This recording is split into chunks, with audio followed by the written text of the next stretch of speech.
ये तो नाजरीन 70 मन अगर आपने गंदम की पैदावार लेनी है तो खादों का ये प्लान लाजमी सुनिएगा। और ये प्लान सबसे ज्यादा फायदा आपको तब देगा जब आप गंदम की बिजाई जदीद तरीके से करेंगे। ड्रिल के साथ आपने फर्टिलाइजर को भी जमीन में अप्लाई करना है और ड्रिल के साथ ही आपने गंदम की बिजाई करनी है। तो जमीन की तैयारी के बाद जो बेसल डोज है सबसे पहले आपने जमीन में अप्लाई करनी है। आपने 2 बैग MAP के लेने हैं। 10 kg का एक बैग होता है, 20 kg आपने MAP लेनी है। आधा बैग आपने सल्फेट ऑफ पोटाश SOP का लेना है। 3 kg आपने जिंक सल्फेट लेना है। 1 kg आपने बोरिक एसिड लेना है और 1 kg आपने लेना है माइक्रो न्यूट्रिएंट्स का मिक्सचर, जो बाजार से आपको बड़ी आसानी से अवेलेबल है, मिल सकता है। तो ये सारी चीजें आपने मिट्टी के अंदर मिक्स करनी है और मिट्टी के साथ मिक्स करने के बाद आपने ये ड्रिल के साथ जमीन के अंदर गिरानी है। और एक चीज का ख्याल रखना है कि आपकी जो गिराई हुई खाद है वो बीज को टच ना करे। इसके बाद 20 से 25 दिन के बाद जब पहला पानी लगना है तो पहले पानी के टाइम पे आपने 1 बैग यूरिया का डालना है, 1 बैग फिर आपने 10 kg वाला MAP का डालना है और 2 kg आपने सल्फर डालना है 80% वाला।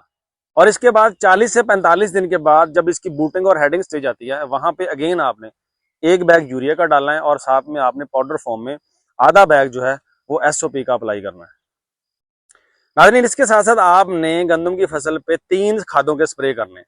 पहला स्प्रे आपने 20 से 25 दिन के बाद जो उसकी टूलरिंग स्टेज है, आपने जितने भी माइक्रो न्यूट्रिएंट्स हैं वो मार्केट से आपको पूरा पैक मिलेगा, वो ज्यादा महंगा भी नहीं होता, वो आपने पैक लेके आपने उसका स्प्रे करना है गंदम की फसल के ऊपर। दूसरा स्प्रे आपने करना है उसकी बूटिंग स्टेज के ऊपर जो 40 से 45 दिन बाद आती है। वहां पे आपने क्या करना है कि NPK का आपने लेना है फॉर्मूला, वो आपने उसका स्प्रे बनाना है और गंदम की फसल के ऊपर कर देना है, जिससे क्या होगा जो ग्रेन का साइज है, दाने का साइज उससे आपका बहुत बेहतर होगा। और तीसरा स्प्रे जो ग्रेन फिलिंग स्टेज है जो कि 70 से 80 दिन के बाद आती है गंदम की फसल में, उसके ऊपर आपने पोटाशियम नाइट्रेट का स्प्रे करना है जो कि दाने की जो भरवाई है, जो ग्रेन फिलिंग स्टेज है, उसको वो बहुत बेहतर कर देता है। ठीक है जी नाज़रीन, इसके साथ साथ मैं आपको एडवाइस करने लगा हूं कि जब भी नई चीज को अडॉप्ट करें ग्रेजुअली करें, यही दुनिया का कानून है। ऐसा नहीं है कि 50 एकड़ पे आप गंदम लगा रहे हैं आप DAP को रिप्लेस कर दें MAP के साथ। अगर आप 10 एकड़ पे गंदम लगा रहे हैं, 4 एकड़ पे मेरा प्लान और मेरे तरीके के साथ बिजाई करें, इंशाल्लाह ताला रिजल्ट्स आपको बताएंगे कि कौन सा तरीका बेहतर है। अगली वीडियो में आपको बताऊंगा कि पहले जो 30 दिन है गंदम की फसल में, आपने उन 30 दिनों में खेत को कैसे जड़ी बूटियों से साफ रखना है ताकि आपकी 15 से 20% पैदावार बढ़ जाए और यकीनी तौर पे आप 70 मन पैदावार हासिल करें। इस वीडियो को लाइक कीजिएगा, शेयर कीजिएगा, कमेंट कीजिएगा ताकि दूसरे फार्मर्स भी इससे फायदा उठाएं। नाजरीन, गंदम की फसल से अगर आप 70 मन से ज्यादा पैदावार लेना चाहते हैं तो मेरी इस बात को समझने की कोशिश कीजिएगा। अंडा एक बहुत ही सेहतमंद खुराक है, लेकिन अगर मैं आपसे ये कहूँ कि आपने लगातार 7 दिन सुबह दोपहर शाम 5 अंडे खाने हैं तो दूसरे या तीसरे दिन अंडा आपको बीमार कर देगा। महंगी खुराक मुतवाजन खुराक नहीं होती। मुतवाजन खुराक क्या है? आपने अंडा भी खाना है, आपने सब्जी भी खानी है, आपने दाल भी खानी है, आपने गोश्त भी खाना है और आपने फ्रूट्स भी लेने हैं। पौधे भी जानदार हैं। क्या आपको पता है कि पौधे की खुराक के कितने अज्जा होते हैं? पौधे की खुराक के 16 अज्जा हैं जो कि इंतहाई जरूरी हैं पौधे की पैदावार के लिए। कार्बन, हाइड्रोजन और ऑक्सीजन, ये 3 ऐसे हैं जो अल्लाह ताला की जात माहौल से मुहैया करते हैं। बाकी पीछे रह जाते हैं नाइट्रोजन, फास्फोरस और potash, calcium, magnesium, sulphur, iron, manganese, zinc, boron, molybdenum.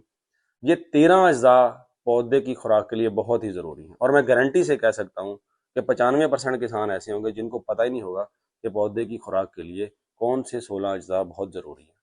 Farmer या तो DAP डाल देता है, या तो नाइट्रोफॉस डाल देता है, या यूरिया डाल देता है, या कैन गवारा डाल देता है।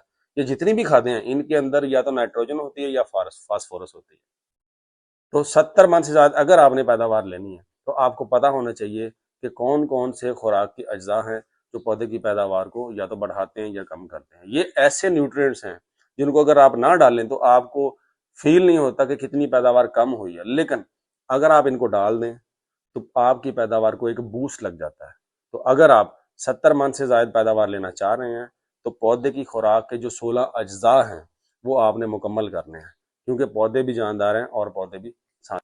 अगली वीडियो में मैं आपको बताऊंगा क्या DAP की खाद डालना जरूरी है। अगर जरूरी नहीं है तो कौन सी ऐसी खादें हैं जो आप DAP की जगह डाल सकते हैं और ज्यादा मुनाफा कमा सकते हैं। 15,000 रुपए का एक बैग जो आप DAP का डालते हैं उसका सिर्फ 20% पौधे को मुयस्सर होता है, बाकी सारी जाया होती है। तो मेरी वीडियो का इंतजार कीजिएगा, इस वीडियो को लाइक कीजिएगा, शेयर कीजिएगा, कमेंट कीजिएगा ताकि दूसरे फार्मर्स भी इससे फायदा उठाएं। मैं हमेशा कहता हूं अगर आप अपनी हालत बदलना चाहते हैं तो अपनी सोच को बदलें, आपकी हालत खुद ही बदल जाएगी। Thank you. 95% किसान गंदम की बिजाई में ये 5 बड़ी गलतियां करते हैं जिससे 20 से 25% तक पैदावार कम हो जाती है। वीडियो को पूरा देखिएगा कि आप भी उन किसानों में से तो नहीं है, और इसको लाइक और शेयर जरूर कीजिएगा अगर पसंद आए तो। गलती नंबर 1, 95% किसान गंदम की बुवाई रवायती तरीके से छट्टे से कर देते हैं और ज्यादा बीज डाल देते हैं, जिससे 10 से 15% तक आपकी पैदावार कम हो जाती है। गलती नंबर 2, 95% किसान गंदम को बुवाई के वक्त बगैर जहर लगाए, बगैर ट्रीटमेंट के बो देते हैं, जिससे 20% तक पैदावार में कमी आती है। गलती नंबर 3, 95% किसान जब पहला पानी लगाते हैं तो वो अक्सर फसल को पानी ज्यादा लगा देते हैं, जिससे 10% तक आपकी पैदावार कम होती है। कौन सी खाद कब डालनी है, कैसे डालनी है, किस तरीके से डालनी है और कितनी डालनी है, ये हर एक स्टेप के पीछे एक साइंस है। और 95% किसान किसी एक स्टेप पे गलती कर देते हैं, जिससे उनकी पैदावार 25% तक कम हो जाती है।